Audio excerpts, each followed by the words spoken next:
तो आखिरकार सालों का लंबा इंतजार अब खत्म होने वाला है। भारत की पहली बुलेट ट्रेन ये अब सिर्फ एक सपना नहीं रही बल्कि एक हकीकत बनने जा रही है। और अब हमारे पास एक तारीख भी है। तो चलिए इस ऐतिहासिक प्रोजेक्ट की पूरी कहानी को जरा करीब से समझते हैं। तो वो सबसे बड़ा सवाल जो हम सबके मन में है, आखिर भारत की पहली बुलेट ट्रेन में बैठने का, उसमें सफर करने का मौका मिलेगा कब? तो तारीख नोट कर लीजिए, 15 अगस्त 2027। जी हां, रेल मंत्री ने खुद ये बात कंफर्म कर दी है कि यही वो ऐतिहासिक दिन होगा जब भारत अपनी पहली बुलेट ट्रेन का स्वागत करेगा। लेकिन रुकिए, 2027 की ये जो तारीख है ना, ये कहानी का सिर्फ एक हिस्सा है। ये पूरे के पूरे कॉरिडोर का उद्घाटन नहीं है, बल्कि ये एक बहुत ही खास और पूरी तरह से तैयार हो चुके सेक्शन पर पहली पब्लिक सर्विस की शुरुआत होगी। इसका मतलब ये कि जो पहला हिस्सा आम जनता के लिए खुलेगा वो होगा गुजरात में, सूरत और वापी के बीच का करीब 100 किलोमीटर का स्ट्रेच। यही वो रूट है जिस पर 2027 में भारत की पहली बुलेट ट्रेन अपनी रफ्तार पकड़ेगी। तो ये तो हुई पहले हिस्से की बात। चलिए अब इस छोटे से लॉन्च से आगे बढ़कर पूरे प्रोजेक्ट के ग्रैंड प्लान पर नजर डालते हैं। एक ऐसा प्लान जो दो बड़े शहरों को एक ऐसी स्पीड से जोड़ने का वादा करता है जो पहले कभी नहीं देखी गई। जरा सोचिए, मुंबई से अहमदाबाद 508 किलोमीटर की दूरी, और वो भी सिर्फ 2 घंटे 17 मिनट में, 320 किलोमीटर प्रति घंटे की टॉप स्पीड के साथ। ये प्रोजेक्ट सिर्फ दो शहरों को नहीं जोड़ रहा, ये तो भारत में शहरों के बीच यात्रा करने के पूरे तरीके को, उसकी परिभाषा को ही हमेशा के लिए बदलने जा रहा है। लेकिन हाँ, ये पूरा 508 किलोमीटर का सफर एक ही झटके में शुरू नहीं होगा। इसे बहुत ही सोच समझकर स्टेप बाय स्टेप यानी कि फेजेस में खोला जाएगा, ताकि हर हिस्सा पूरी तरह से परफेक्ट तरीके से काम करे।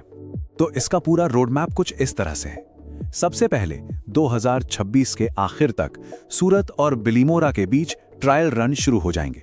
फिर 15 अगस्त 2027 को सूरत और वापी के बीच पहली पब्लिक सर्विस शुरू होगी। इसके बाद धीरे धीरे अहमदाबाद तक के बाकी हिस्से खोले जाएंगे और आखिर में 2029 तक पूरे मुंबई अहमदाबाद कॉरिडोर को ऑपरेशनल करने का टारगेट रखा गया है। 2017 में जब इस प्रोजेक्ट की नींव रखी गई थी, तब से लेके अब तक का सफर आसान बिल्कुल नहीं था। 2023 की जो ओरिजिनल डेडलाइन थी, वो जमीन अधिग्रहण और फिर पैंडेमिक जैसी बड़ी चुनौतियों की वजह से आगे खिसक गई।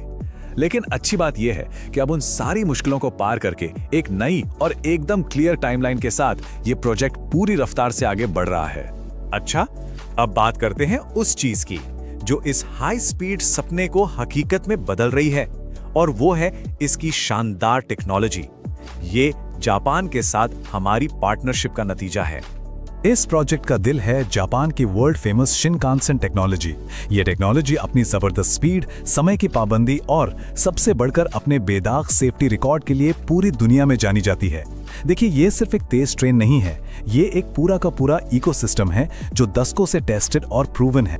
तो शुरुआत में हमें जापान की भरोसेमंद E5 और E3 सीरीज की ट्रेनें ट्रायल्स पर दिखेंगी, लेकिन असली गेम चेंजर तो भविष्य में आने वाला है, E10 सीरीज। ये नेक्स्ट जनरेशन ट्रेन है जो 400 किलोमीटर प्रति घंटे की रफ्तार तक पहुंच सकती है। और सबसे मजेदार बात जानते हैं क्या है? ये बिल्कुल नया अत्याधुनिक मॉडल 2028 के आसपास जापान और भारत दोनों देशों में एक साथ लॉन्च होगा। शिनकानसेन सिस्टम सेफ्टी और कंफर्ट के मामले में वाकई कमाल का है। इसमें भूकंप का पता लगाने वाला एडवांस सिस्टम है, सुरंग के अंदर प्रेशर को कंट्रोल करने के लिए एरोडायनामिक डिजाइन है, और हीटिंग, कूलिंग जैसी सारी मॉडर्न सुविधाएं तो हैं ही। यहाँ तक कि स्टेशनों को भी ऐसे डिजाइन किया गया है कि एक ट्रांसपोर्ट से दूसरे पर जाना बेहद आसान हो।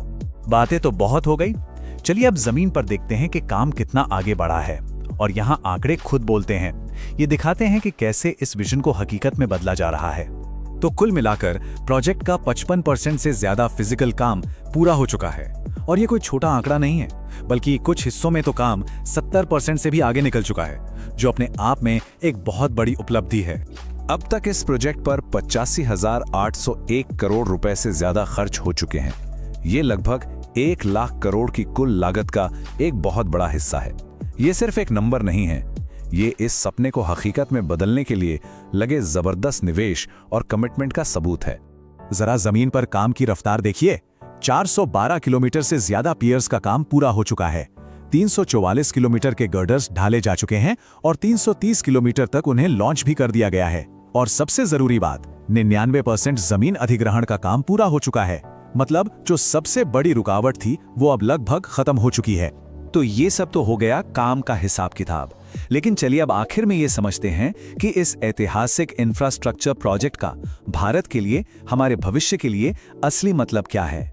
तो इसका मतलब क्या है?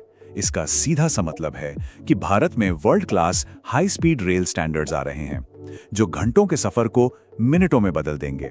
ये सिर्फ एक तेज रफ्तार वाली ट्रेन नहीं है, ये भारत के भविष्य के इंफ्रास्ट्रक्चर की नींव है। और ये तो बस शुरुआत है।